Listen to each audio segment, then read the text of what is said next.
자, 여러분 안녕하세요. 고효율 영어 강의 선두주자 경선식입니다. 자, 2017학년도 수능을 치를 고등학교 3학년 재수생을 대상으로 해서 수능 영어 초단기 대비법 특강을 마련하였습니다. 자, 여러분들한테 2, 3개월 이상 정도의 시간만 있으면은 여러분들은 적게는 8, 90점대 학생들은 100점 가까이도 올릴 수도 있고, 그 다음에 하위권 학생들은 무려 40점 이상까지도 높일 수 있는 과목이 영어입니다. 아무렇게나 해서는 안 되죠. 그래서 영어 공부는요, 영어 공부 방법과 그 다음에 순서에 따라서 여러분들 점수 향상될 수 있는 폭이 굉장히 심합니다. 그래서 고효율로 여러분들은 공부를 해야만 하겠습니다. 자, 그래서 이번 특강에서 마련한 목차를 한번 보시면은요, 2016년도 수능을 치렀잖아요. 그래서 거기에서 나온 EBS 실질 연계율을 여러분들은 정확하게 아셔야만 합니다. 그래서 그거의 분석을 한번 해드리고요. 그 다음에 우선적으로 영어 단어를 확실히 암기해야만 한다라는 거, 그 다음에 문법도 그만큼 독해를 위해서는 중요하다라는 거, 그리고 수거, 독해, 유형별 풀이법, 학습 방법에 대해서 설명을 드리고요. 마지막으로 강의 듣는 순서와 요령에 대해서 설명을 드리도록 할게요.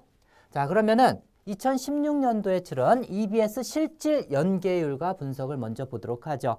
자, 리스닝 파트는 제외하고요. 리딩 파트만 보면 18번부터 45번까지 28문제입니다. 자, 28문제 중에서요, 90% 이상 똑같이 지문이 90% 이상 EBS 지문이랑 똑같이 난 문제는요, 9문제밖에 안 돼요. 그래서 총 28문제 중에서 9문제니까는 32.1%밖에 안 됩니다. 예, 30.1%. 자, 그런데 간접 연계된 문제들이 실질 연계율은 모두 5% 미만입니다. 그래서 수능을 치른 다음에 EBS에서 70% 이상 연계됐습니다 라고 발표는 했지만은 이것은 사기라고 볼 수가 있습니다. 이따가 제가 보여드릴게요. 9문제밖에 안 돼요. 간접 연계됐다 해가지고 대입 파악과 세부 사항은 똑같이 안 내겠다. 주제나 소재를 똑같이 하겠다. 주제와 소재만 똑같으면 뭐합니까? 여러분들이 처음 보는 지문인데 그게 연계됐다고 볼 수는 없는 거예요. 그죠? 예.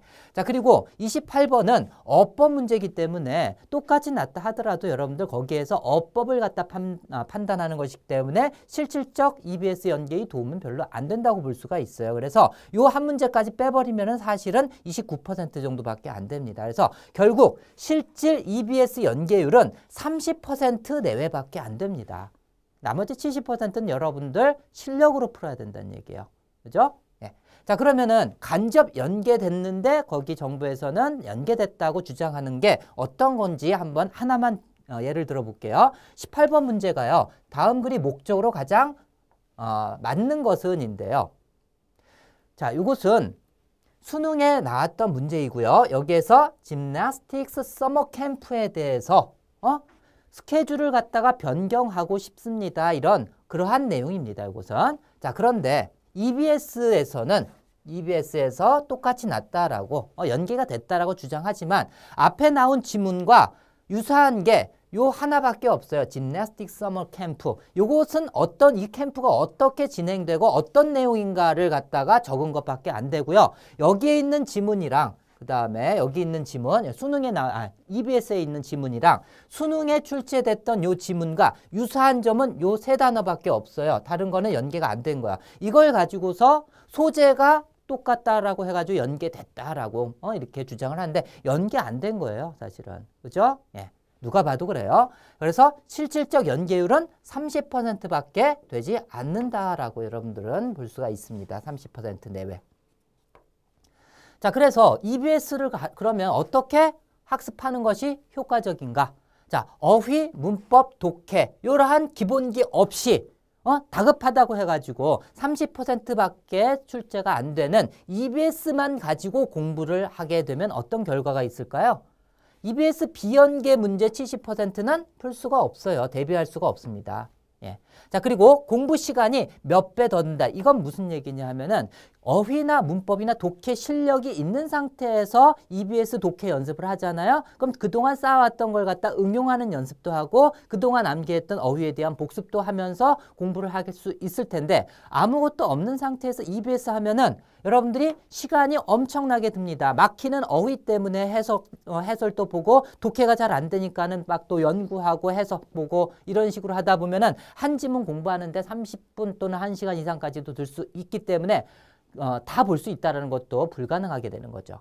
자, 그리고 영어 실력 향상이 거의 없게 됩니다. 독해도 감독해라 할 수밖에 없어요. 실력이 없으니까. 어휘도 대충 그냥 때려 맞춰가지고 할 수 있는데 때려 맞출 수 있는 한계가 있습니다. 지문 내에서 모르는 단어가 여기저기 튀어나오는데 어떻게 유추를 해가지고 볼 수 있어요. 그렇죠? 예, 그래서 EBS 가지고만 여러분들 공부를 할 생각한다. 이건 절대 버리셔야만 합니다. 물론 기본기를 확실히 다져가지고 내가 평소 모의고사에서 90점 이상이다. 그러면 EBS 가지고 연습해도 충분합니다. 예. 자, 그러면은 반대로 기본기를 갖춘 후에 EBS를 대비하면은 어떤 효과가 있는가? 자, EBS 공부 자체로서 어휘, 문법, 독해에 대한 자연적인 학습 및 복습이 되겠죠. 그동안 기본기를 갖다 갖춘 걸 가지고 EBS에 활용을 하다 보니까 점차적으로 실력도 더 향상이 되겠죠. 그죠? 자, 그리고 연계된 문제이건 비연계 문제이건 다 대비할 수 있고요. 영어 실력도 꾸준히 향상될 수밖에 없는 거죠. 기본기가 있기 때문에. 자, 그래서 안정적인 점수 향상을 가져올 수가 있다. 그래서 결국 뭐냐 하면은요. 어휘, 문법, 독해에 대한 기본기를 갖다 빠른 시간 내에 갖춘 상태에서 독해 연습을 뭘로 한다? EBS로 하면 된다는 얘기예요. 알겠죠? 네. 자, 그러면 이제 두 번째 보죠. 자, 우선적으로 여러분들이 영어 단어를 확실하게 잡아야 한다. 자, 영어에서는요, 영어 어휘가 차지하는 비중이 70에서 80% 정도 됩니다. 모든 10시간을 갖다 투자를 한다, 영어 공부에. 그러면 7, 8시간은 영어 단어에 투자할 수밖에 없는 구조다라는 얘기예요. 그래서 어휘가 7, 80%고 나머지 문법 독해가 20, 30%밖에 되지 않는다. 그래서 영어 문제를 틀리는 이유를 갖다가 학생들한테 수능 문제 이건 너 왜 틀렸니?라고 물어보면은 선생님 이거 제가 독해가 잘 안 됐어요.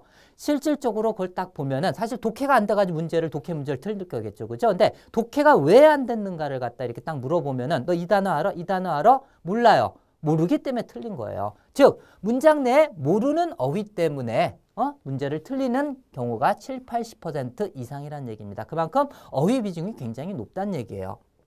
자, 그러면 2016년도 수능에 나왔던 문제를 하나 보도록 해보죠. 자, 다음 글의 요지로 가장 적절한 것은 이런 문제인데요. 자, 지문에 나왔던 어떤 단어들을 갖다가 한번 분석을 해봤습니다. 근데 노란색 친 단어들은요, 경선식 영단어 초스피드 암기 비법 수능에 나왔던 단어들이고요. 그 다음에 요 색은 자, 경선식 영단어 초스피드 암기 비법 공편 또 공무원 편입 토플뿐만 아니라 수능 고난도라고도 되어 있습니다. 그래서 수능 고난도 단어가 2단어 출제가 되었습니다. 자, 그런데 여러분들 한번 보세요. 수능 고난도 단어가 extrinsic과 intrinsic 두 단어가 나왔긴 했지만은 반복해서 쓰였어요. 그래서 이 단어를 모른다 하면은 이 지문에서도 막힐 수가 있고 이 지문에서도 막히고 여기도 그다음에 여기도 그리고 여기도 막힐 수가 있습니다. 그죠? 예. 자, 그래서 두 단어라고 보기도 조금 힘들어요. 한 6단어 정도의 비중은 차지하고 있다라고 볼 수가 있는 것입니다. 자, 그리고 노란색 단어 정도는 여러분들이 수능을 치르기 위해서 기본적으로 알아야 될 수능 단어거든요. 근데 한번 보세요. negative, motivators, document, 그 다음에 complex, diminish, 그리고 colleague, 그리고 뭐 primary, 뭐 explicit, 그 다음에 undertake, 뭐 이런 단어들을 모르면은요, 여러분들이 독해가 안 돼서 틀렸다라고 하는 건 거짓말입니다. 단어를 몰라가지고 독해가 안 된 걸 뿐이에요. 그죠? 자, 그만큼 어휘가 굉장히 많이 나오죠, 여러분들. 그죠? 그래서 모르는 단어가 많다라고 생각이 되면은, 어휘를 시급하게 여러분들이 빨리 마스터를 해놓고, 그 다음에 문법 독해, 그 다음에 EBS 이런 순서로 가야 한다는 얘기예요. 알겠죠? 그래서 얼만큼 어휘가 중요한지도 알겠고 그 다음에 수능 고난도 즉 공편토 단어도 얼만큼 중요한지 여기서 여실히 드러나죠. 그죠? 그래서 1, 2등급 이상 받기를 원하는 학생들은 수능 고난도 즉 공편도 수능 경선식 영단어 초스피드 암기 비법 공편토까지는 마스터해 놔야지 된다라는 것을 알 수가 있습니다. 이걸로 봐서는. 자, 그 다음 보죠. 자, 영어 어휘를 자, 그러면은 자, 영어 어휘가 그만큼 중요한데 어떻게 대비하는가? 자, 5배에서 10배 더 빠르고 오래 암기하는 방법이 있습니다. 바로 제 강의예요. 경선식 영단어 초스피드 암기 비법. 자, 이것은 고1, 2 수준 어휘가 42강이고 고3 수준 어휘가 38강입니다.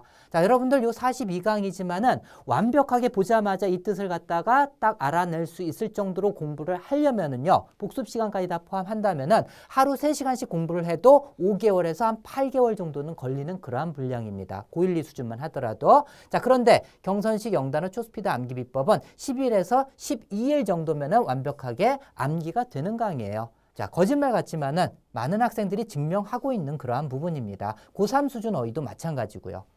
알겠죠? 예. 자, 비교 자체가 안 됩니다. 그냥 암기하거나 뭐 어근으로 암기하거나 이런 것보다는 훨씬 더 빠르고 그다음에 오래 암기하는 그러한 방법이다.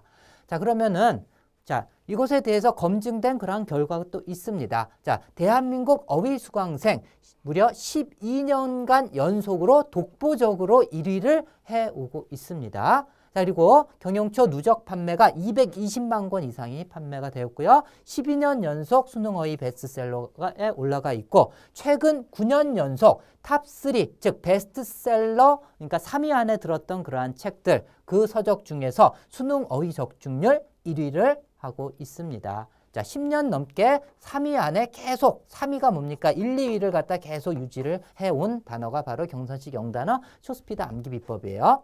자, 이만큼 대단한 강의입니다. 자, 그리고 자, 학생들이 100% 순수하게 남겨준 그러한 글입니다. 제 모든 걸 걸고 약속드릴 수가 있는 부분인데 수강 후기 부분을 한번 봐도 여러분들이 알 수 있을 거예요. 자, 이틀 만에 26강까지 들어가지고 이틀 만에 1000단어를 외운 학생도 있고요. 그 다음에 고1 겨울방학 때 외운 게 고3 여름방학 때까지 생각이 나더라고요. 그래서 빨리 암기할 뿐만 아니라 기억이 굉장히 오래 간다는 그러한 특징이 있습니다. 그 다음에 독해할 때 100% 떠오릅니다. 효과는 5배가 아니라 100배라고 해도 될 만큼 효율적인 강의이다. 실질적인 느낌은 그만큼 굉장히 효율적이다는 얘기죠. 그 다음에 일주일을 지나고도 외웠던 700개 정도의 단어가 다 기억이 나요. 그 다음에 한 달 만에 정확히 뭐 40점 상승했습니다. 뭐 이런 수강 후기들이 굉장히 많습니다. 예, 그만큼 검증된 그러한 강의란 얘기죠. 자, 그리고 탑3 어휘서 중에서 적중률 1위를 계속 유지해 오고 있다라고 제가 말씀드렸죠. 그죠? 그래서 2016년도에 나왔던 수능과 2015년도에 나왔던 수능에서의 비적중 어휘를 타사책과 한번 비교를 해봤습니다. 그래서 경선식 영단어 초스피드 암기 비법 수능 요 책이 있고요. 그 다음에 N책이 있고 W책이 있습니다. 그래서 베스트셀러 3위 안에 드는 세 책을 갖다 비교를 해봐도요. 자, 2016년도 수능에서는 14단어가 비적중했어요. 예. 자, 그래서 96.1%의 적중률을 보였는데요. 조사한 단어는 고등학교 1학년 수준 이상의 361단어 중에서 14단어 비적중했고, 근데 N책은 89단어, W책은 71단어 비적중했습니다. 자, 15년도에는 그 차이가 더 엄청났었어요. 자, 그래서 35단어 122, 83단어 비적중했고요. 자, 그래서 적중률에 있어서는 타사 책과 비교 자체가 안 되잖아요. 그죠? 그러면 질적으로도 우수한 책이고, 자, 그리고 1, 2등급 이상 하려면은 수능 고난도까지 해야 된다 그랬죠? 공편도까지. 그죠? 그래서 수능과 공편도를 함께 공부를 하면은 2016년도 수능에서 4단어, 겨우 4단어 비적중했고 15년도에서는 8단어 비적중했습니다. 이때 100단어도 넘게 비적중한 책이 있는데 비교 자체가 안 되죠, 지금. 그죠? 예. 자, 그래서 여러분들이 1, 2등급 이상을 원하면은 수능과 공편토를 하는 것은 필수다라는 걸 또 보여줄 수가 있고 적중률에 있어서는 비교 자체가 안 된다. 자, 그래서 그러면은 어휘를 어떤 순서로 공부를 해야 할까? 먼저 고등학교 1, 2학년 수준 어휘가 수능 문제를 보면은요. 80% 가까이가 고등학교 1, 2학년 수준이고 나머지 20%가 고등학교 3학년 수준이라고 보면 되겠습니다. 중학교 수준 단어는 제외하고요. 알겠죠? 그래서 고등학교 1, 2학년 수준의 어휘만 알고 있으면은 문법 독해 공부할 때도 대부분 다 아는 단어가 나오기 때문에 속도가 굉장히 빨라집니다. 자, 그래서 고1, 2 수준 어휘는 아까 하루 3시간씩 공부하면 10에서 12일 내에 완성할 수 있다고 했잖아요. 그죠? 그래서 단어만 먼저 확실하게 암기를 한 상태에서 그 다음에 고3 수준 어휘도 암기해야 되니까 고3 수준 어휘와 문법 독해를 병행하고 그 다음에 공편토 어휘를 암기를 하는 그런 순서로 가는 게 좋아요. 알겠죠? 자, 그래서 어휘를 끝낸 후에 문법 독해를 공부를 하면은 어휘 때문에 막히는 게 없기 때문에 문법 독해 공부 속도도 굉장히 빨라진다라는 얘기고요. 문법 독해 공부하면서도 암기했던 단어를 복습을 할 수가 있어서 또 좋습니다. 자, 하지만 어휘 문법 독해를 처음부터 막 병행해 나가잖아요. 고1, 2 수준 어휘도 안 된 상태에서 그러면은 막히는 길은 시내버스와 같다. KTX랑 속도 차이가 난다라는 얘기입니다. 알겠죠? 예. 자, 그 다음에 이제 세 번째, 자, 문법의 중요성에 대해서 설명을 드릴게요. 여러분들 문법은 독해를 하기 위해서, 즉 정확한 독해를 하기 위해서는요. 문법 지식이 반드시 필요합니다. 그래서 문법을 활용해 가면서 문법 공부를 해 가면서 독해를 갖다 같이 해 나가잖아요. 그러면은 이 독해 지문이 왜 그렇게 해석이 되는지, 왜 뒤에서 수식을 하고 여기서는 왜 수동으로 해석하는지 이런 걸 정확하게 알고 나가기 때문에 독해를 하면 할수록 이제 점점 더 익숙해지잖아요. 정확한 독해, 그죠? 자, 그래서 정확한 독해가 될 뿐만 아니라 계속된 실력 향상을 갖다가 기대할 수 있지만은 기본 문법 실력이 없이 공부를 독해를 하잖아요. 그러면은 왜 틀렸는지, 왜 그 다음에 이 독해가 이렇게 되는지를 모르고 하기 때문에 대충 단어빌로 해가지고 대충 이렇게 해석되겠구나 하는 감독해밖에 안 된다는 얘기예요. 그렇게 자꾸 공부를 하잖아요. 한 번 몰랐던 거는 다음에 비슷한 문장이 나오면 또 못하게 돼 있습니다. 그래서 항상 제자리 걸음밖에 할 수가 없다는 얘기예요. 그래서 독해는 문법이 기반이 돼야지 정확하게 할 수 있다라는 거 알 수 있습니다. 자, 그리고 문법 공부를 하는 이유는 뭐라고 생각합니까? 어법 문제를 맞추기 위해서? 아니에요. 여러분들이 정확한 독해를 하기 위해서 여러분들은 문법을 공부해야 된다는 얘기예요. 이거 어휘 문제는요. 최근 6년간 수능 어법 문제는 그동안 수능에서 기출되었던 문제가 반복해서 출제됐습니다. 쉬운 걸로. 그리고 독해에서 중요한 걸로. 알겠죠? 예. 자, 그래서 수능에서 기출되었던 문제 내에서만 나왔고 어법 문제는 한 문제밖에 나오지 않잖아요. 그죠? 그래서 이러한 어법 문제를 위해서 문법 공부하라고 하는 게 아니다. 오해하면 안 됩니다. 자, 그리고 감독해의 원인은 아까 말씀드렸듯이 문법을 모르고 문법을 어떻게 독해에 적용하는지 그 방법을 몰라서 때문이다.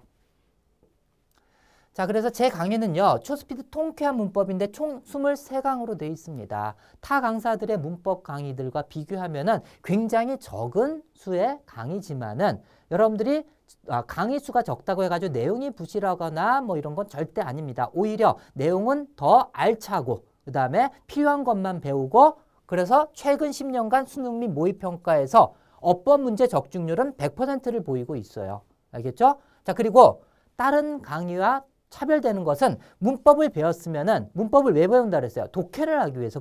그래서 당장에 배웠던 문법을 어떻게 독해에 적용이 되고 그걸 갖다가 연습하는 그런 시간을 꼭 갖게 됩니다. 알겠죠? 그런 차이점이 있어요. 그다음에 쉽고 통쾌한 설명. 이거는 샘플 강의를 여러분들이 한번 들어보세요. 알겠죠? 예.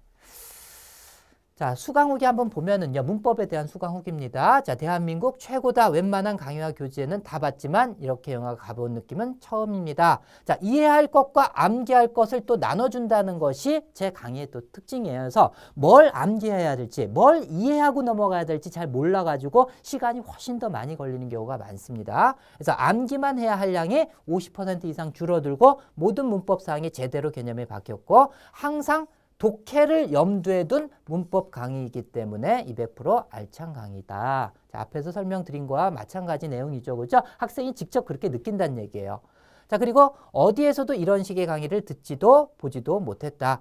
자, 그리고 문법 강좌를 듣고 난 다음에 독해 강좌를 들으니까는 독해는 어디에서 거의 문법 범위에서 노는 것 같아요. 학생들이 증명하잖아요. 제가 한 말을. 그죠? 네. 자, 다음에는 이제 수거 학습법을 보도록 하죠.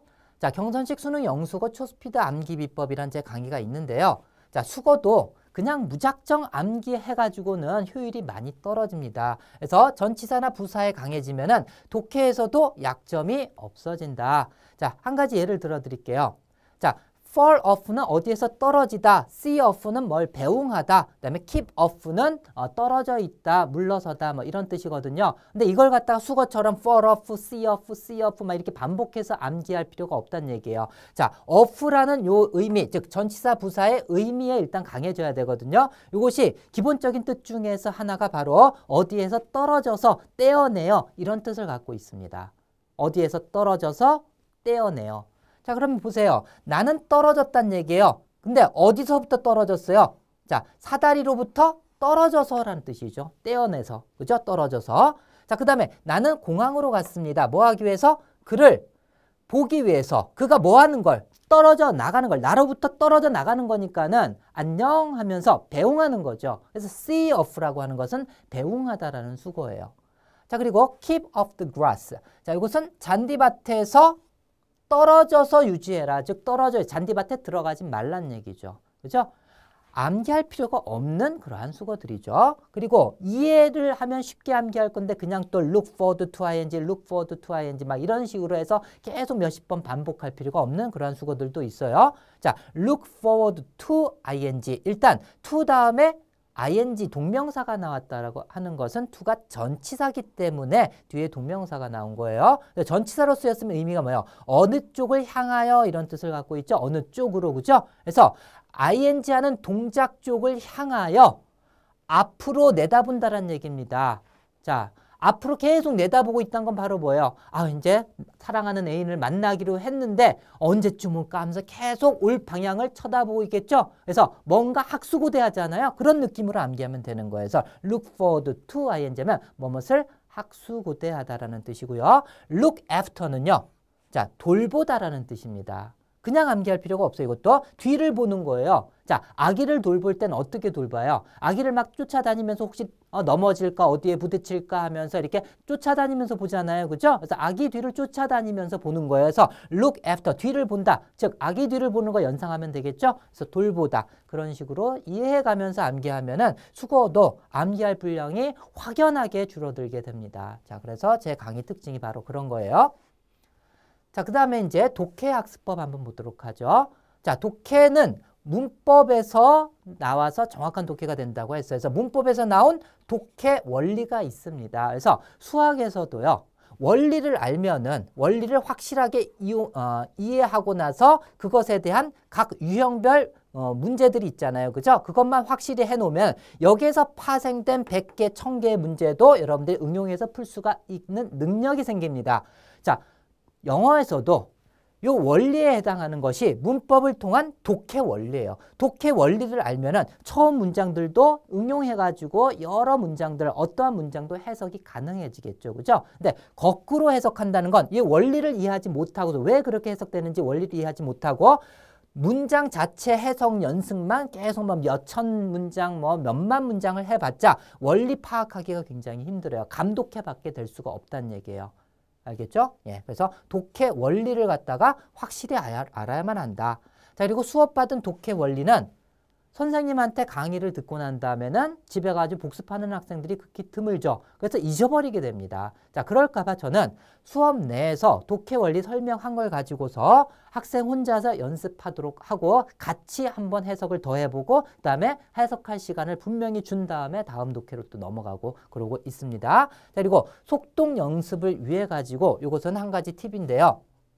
여러분들이 지문을 해석했잖아요. 그죠? 그래서 답만 맞춰보고 아니 틀렸네. 그래서 틀린 문장만 그냥 보고서 그냥 넘어가는 경우가 많습니다. 자, 그런데 속독을 하기 위해서는요.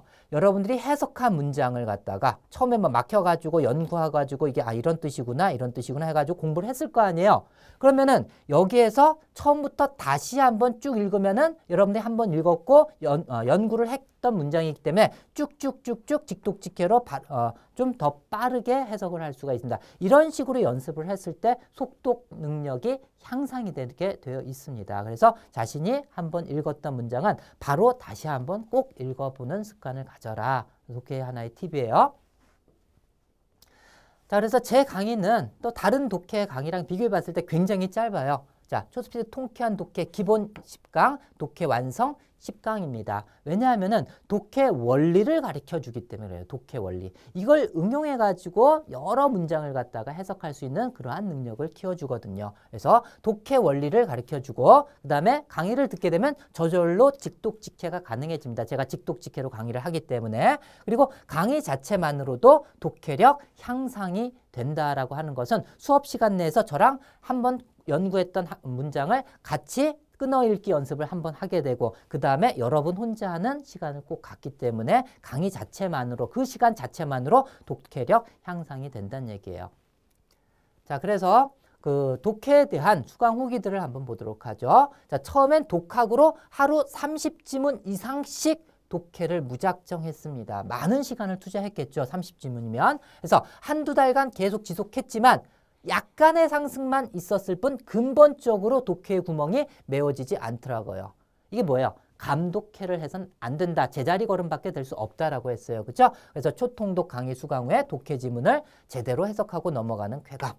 자, 저는 감독해의 선두주자였는데 독해 요령은 물론 기본적 문장의 구조 및 기본 틀을 확실히 잡아줍니다. 그다음에 독해를 기가 막히게 잘하는 친구가 초통독을 갖다가 듣고 있는데 5강 정도만 들었을 뿐인데도 문장 구조가 보이고 어디서 끊어 읽어야 될지 정확하게 알 수 있었다. 거짓말하고 있네 라고 볼 수 있겠지만 여러분들이 한번 직접 들어보세요. 독해 원리를 갖다가 강의 내에서 가르쳐주고 그 다음에 몇 번씩 반복되기 때문에 한 번 배운 독해 원리는 다른 문장에서도 눈에 훤히 보이게 됩니다. 알겠죠? 여러분도 똑같이 경험할 수 있는 그러한 부분이어서 감독해와 작별을 할 수 있다. 그 다음에 기본과 완성 다 들으니까 10강이라 그랬었죠. 그죠? 겨우 20강만 들었는데 웬만한 문장은 다 되는 것 같습니다. 전에는 단어를 추리하면서 풀었는데 즉 감독했었는데 이제 완벽하게 척척 해석을 할 수 있다는 그러한 내용이죠. 자, 그래서 독해 부분은요. 제가 한번 샘플로서 실질적으로 초스피드 통쾌한 독해 완성 2강에서 제가 독해 강의를 어떻게 하고 있는지 샘플을 한번 보여드리도록 할게요. 자, 에릭 에릭슨이란 사람은 그 다음에 콤마가 나왔어요. 자, 뒤에 봤더니 여기 또 콤마가 있어요. 그래서 완벽한 문장이 있을 때 삽입시키려고 하면은 콤마와 콤마를 찍고 여기에다가 삽입구나 삽입절을 갖다가 집어넣을 수 있습니다. 반대로 생각하면 뭐예요? 원래는 없어도 되는 문장이라는 얘기죠. 없어도 된다고 생각하면은 전체적인 뼈대가 에릭 에릭슨은 그 다음에 주어가 나왔죠. 말한다. 동사가 여기 보여요. 그죠? 그 다음에 데트이아를 말한다. 그래서 목적절을 이끄는 데트절이겠죠. 그죠? 자, 그래서 주어, 동사, 목적어 3형식밖에 안 돼요. 복잡해 보이지만은. 그죠? 예. 자, 그래서 삽입된 구나 절은 독해 방해 요소가 됩니다. 주어와 동사 사이를 길게 떨어 놓는다든지 뭐 아니면 다른 문장 주요 성분을 떨어뜨려 놓는 독해 방해 요소가 되는데 그걸 잘 간파해야 한다. 그래서 삽입구에 독해 방해 이렇게 적혀 있죠. 독해 원리. 이런 것이 바로 독해 원리라는 거예요. 자, 그 다음에 에릭 에릭슨은 자, 명사나 대명사 다음에 형용사가 나왔어요. 그러면은 형용사가 나오면은 바로 뒤에서 앞으로 무조건 수식해라. 이게 바로 독해 원리입니다. 독해 원리는 어디서 나왔어요? 문법에서 나온 거야. 실질적으로는 사실은 관계대명사 플러스 비동사가 생략됐다라는 문법 사항이 있거든요. 잘 모르면은 그냥 그렇구나라고 그냥 넘어가면 됩니다. 그래서 관대 플러스 비동사가 생략되면 명사, 대명사 다음에 형용사나 분사가 남게 돼 있어요. 그럼 독해에서는 어떻게 적용할까? 그걸 생각해야 돼요. 그러면 명사나 대명사 다음에 형용사가 나오면 뒤에서 앞으로 무조건 수식해주면 되겠구나. 이것이 또 하나의 독해 원리인 것입니다. 알겠죠? 예. 자, 그리고 분사가 나왔을 땐 과거 분사가 나오느냐, 현재 분사가 나오느냐에 따라 또 틀리거든요. 과거 분사가 나오면 뒤에서 앞으로 무조건 수식해주되 수동의 의미로 뭐뭐 당해진 이렇게 해석하면 되고요. ing가 나오면은 그냥 뭐뭐 하는 명사 뒤에서 앞으로 무조건 수식하면 된다. 하나의 또 독해 원리가 됩니다. 자, 그러면은 에릭 에릭슨은 하고서 삽입된 겁니다. 그래서 유명한 에릭 에릭슨은 이렇게 되겠죠. 자, for야 뭐뭇에 대하여 유명한 거겠죠. 그의 심리사회 발달 이론으로 유명한 에릭 에릭슨은 말합니다. 뭐라고? 대티아를 말합니다. 목적어가 나와야 되는 자리에 대치 나왔다라고 하는 것은 주어 동사를 포함한 절이 목적으로 나오기 때문에 대시 이끄는구나. 이렇게 이해를 해야지 돼요. 이것도 문법 사항이기 때문에 모르면 그냥 그렇구나라고 그냥 일단 넘어가세요.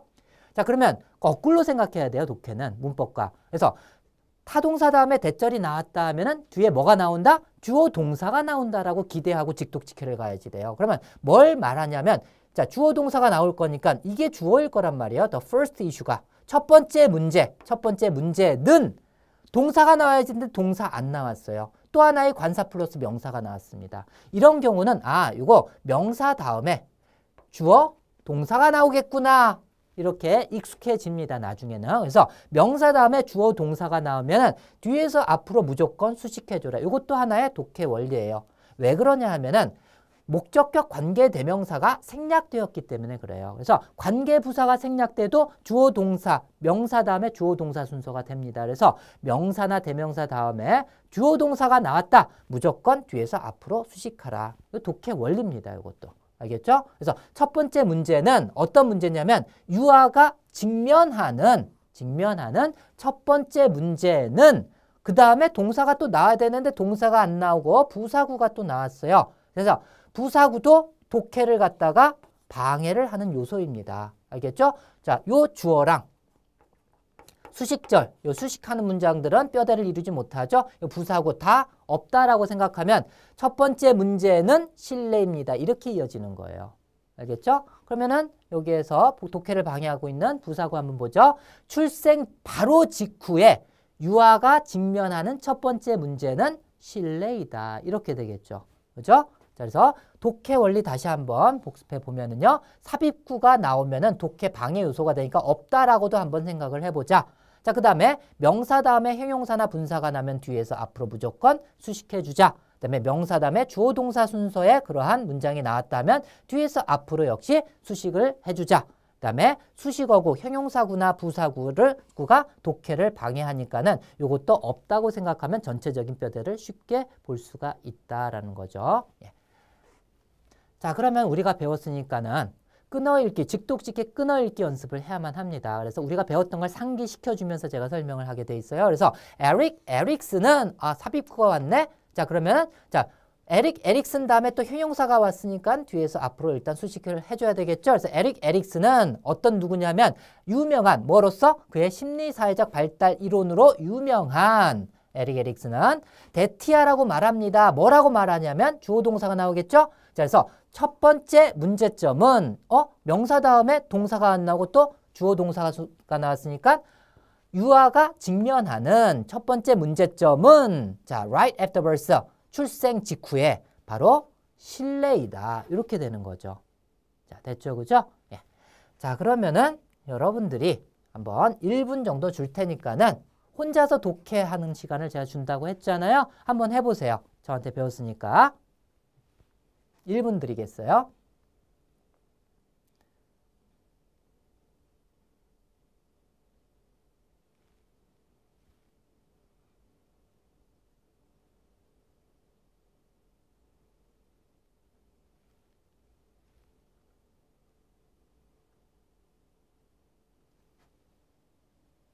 자, 어느 정도 된 것 같은데요. 한 40초 정도 된 것 같은데 한번 보도록 하죠.